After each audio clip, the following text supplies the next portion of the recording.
This is example 8 from your book. These are the hardest types of problems. There's only 3 in the homework. They're 25, 26, and 28. I'll let you know that again at the end. These involve a lot of algebra in addition to just using your trig. So in this example, these are all kind of situation problems. A lot of times you're given a picture, which is helpful. In this situation, we're at the White Sox baseball stadium, and we know that there's the pitcher and the batter.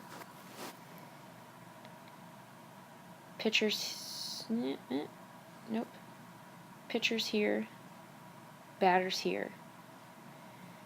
And they are 60.5 feet away from each other, so 60.5 feet away from each other.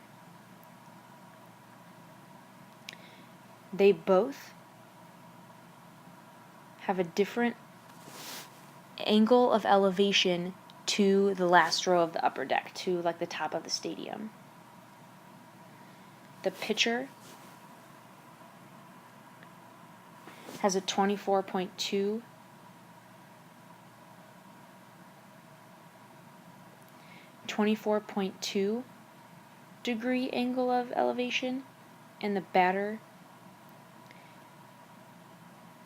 has a 29.9 degree elevation. If you're looking in your book at this problem, you'll notice those were given as angles of depression, but they're the same thing, and I think it's easier to look at the picture this way, so I changed it around. What I'm looking to find is both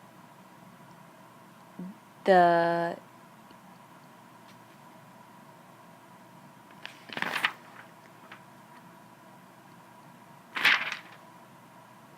I'm looking to find, your book calls this D1 and D2. How far away, if I were in the upper deck, if I got the worst seats in the house, I'm up there, what's the viewing distance to the batter and what's my viewing distance to the pitcher? Just to fill in variables for everything else, I'm going to call this distance from the batter to the end of my right triangle X, and I'm going to call this side of the triangle H for height, because it's the height up to the top of the stadium. All of these problems are solved exactly the same. It just takes a lot of algebra to get there, but the steps are identical to solve for H and X. So first of all, let's look at let's look at what I know. I know this distance here, and I can write this distance as an expression because it's the 60.5 plus the x. So that whole thing is x plus 60.5. So I want to think of a trig functions I can write for these two angles that I know, 24.2 and 29.9, that involve some of my variables.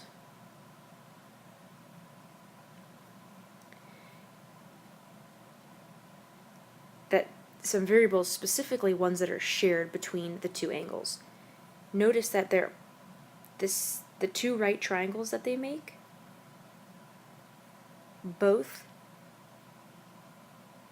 have h on the opposite sides, and then their adjacent sides each involve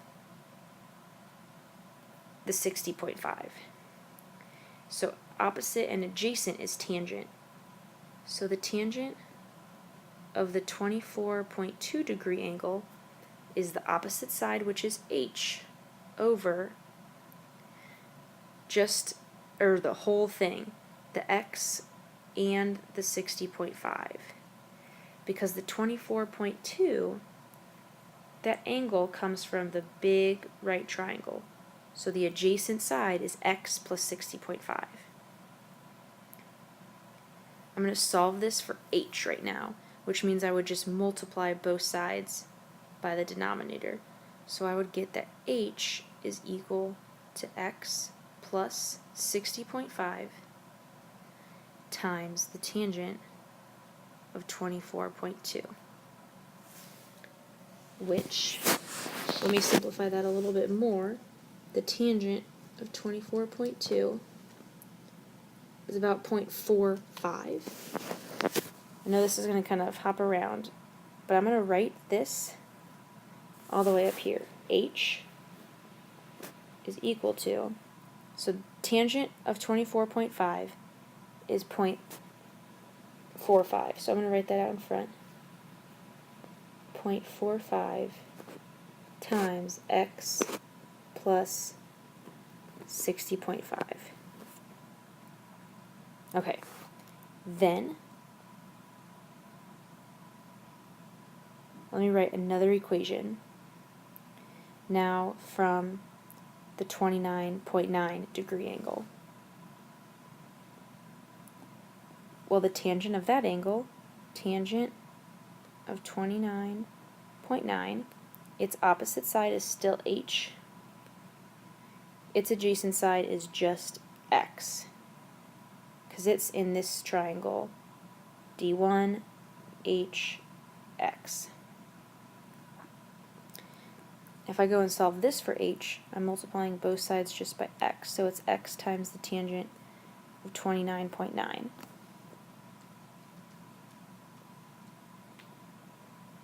My calculator tells me that's about 0.58.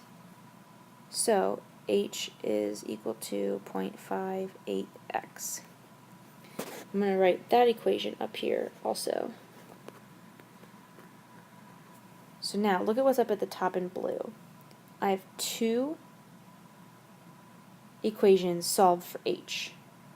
Well, h is equal to itself, so if I set those two equal to each other, I can solve for what x needs to be.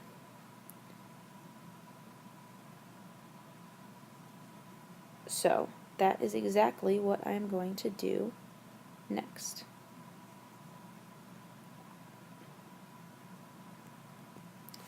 So that first h, which is 0.45, I'm going to distribute that into the parentheses.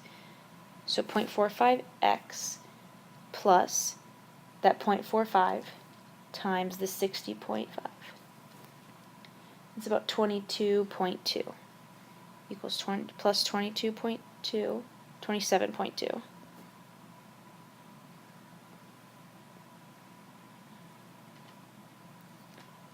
It has to equal the other h equation, so 0.58x. So now let's solve this for x. Bring the 0.45x over to the other side, so 27.2 equals 0.58 minus 0.45. That's 0.13x. So divide by 0.13. To get my answer, I get that x is equal to 209.2. I'm almost there. You'll notice if you're following along in your book that they got a little different answer. They got 216.5. That's just because that's a little bit more accurate of an answer. Ours is a little bit estimated, and that's okay. So now that I know what x is, I have to actually go back and figure out what they wanted me to know, or what they actually asked me. And they actually asked me what this distance is, my viewing distance. So I need to find d in each of these cases, d1 and d2. But now that I know what x is, let me do some erasing here, and I can just have some right triangles and fill in the rest.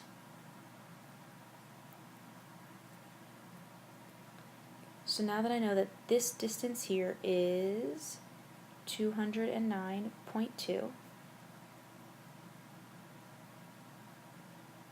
and then I've got my 29.9 degree angle, and I want to find d1.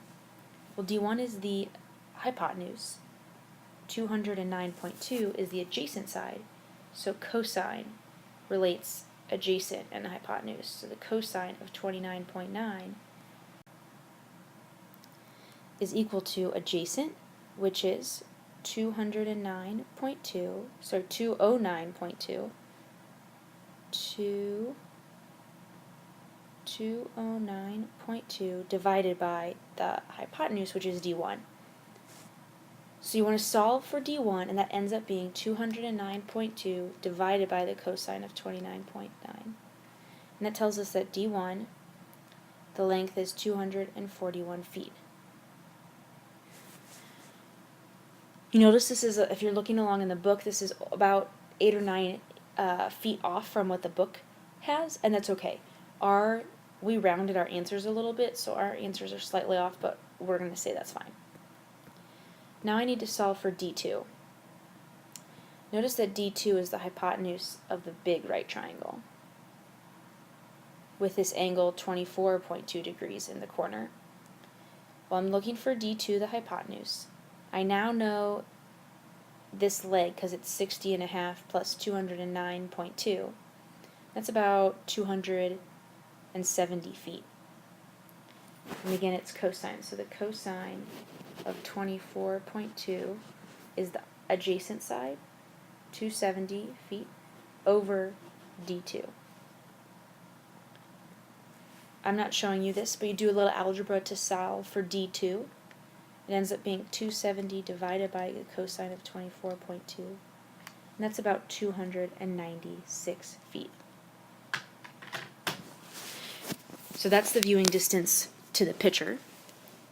And again, we're about 9 or so off, 8 or 9 feet off from the book, but that's okay. So again, these are the hardest problems. The homework problems that I assigned around page 504, numbers 25, 26, and 28 are going to be solved in a similar way to this one. These are the hardest ones, but they're going to be solved this way pretty much, almost identically.